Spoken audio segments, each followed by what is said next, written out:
Баршаңызға сәлем достар. Бүгін сіздерге творог қосылып жасалатын, жұмсақ болып шығатын дәмді булочкалардың рецептісін ұсынамын. Видеоны соңына дейін қараңыздар.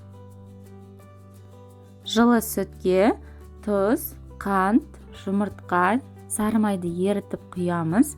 Соңынан ашытқыны салып, жақсылап араластырып, ұн қосып, қамыр болғанша илейміз.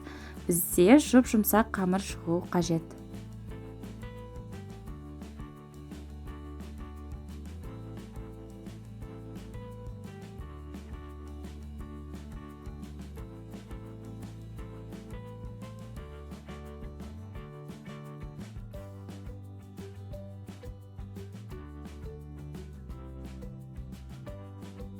Бетін жауып, шамамен 1 сағатқа жылы жерге қалдырамыз.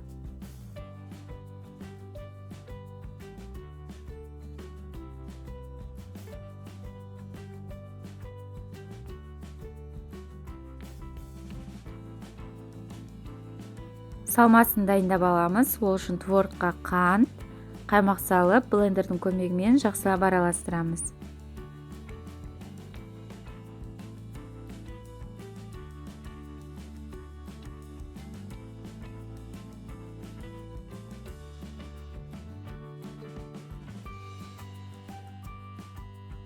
Қамырымыз өте жақсы көтерілді.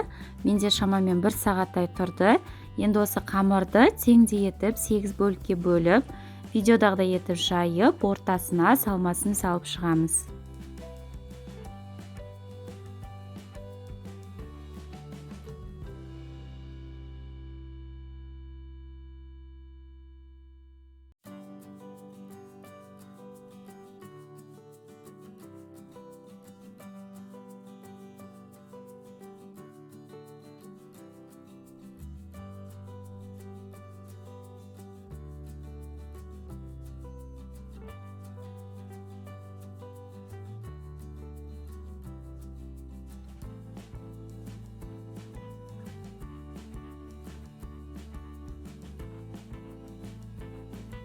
Салмамен бірге тағы да жайып, видеодағыдай кесіп, онан соң жанына көтеріп қойып шығамыз.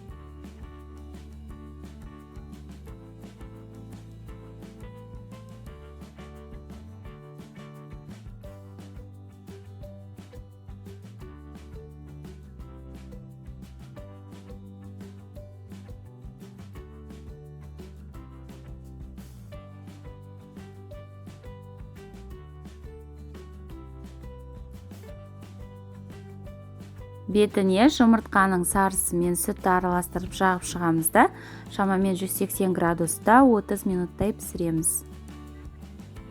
Міне біздің булочкаларымыз дайын, жұмсақ, өте дәмді болып шығады. Міндетті түрде дайындап көріңіздер. Сіздерге видео ұнаса, каналға тіркеліп, лайк басып, комментарий жазуды ұмытпаңыздар.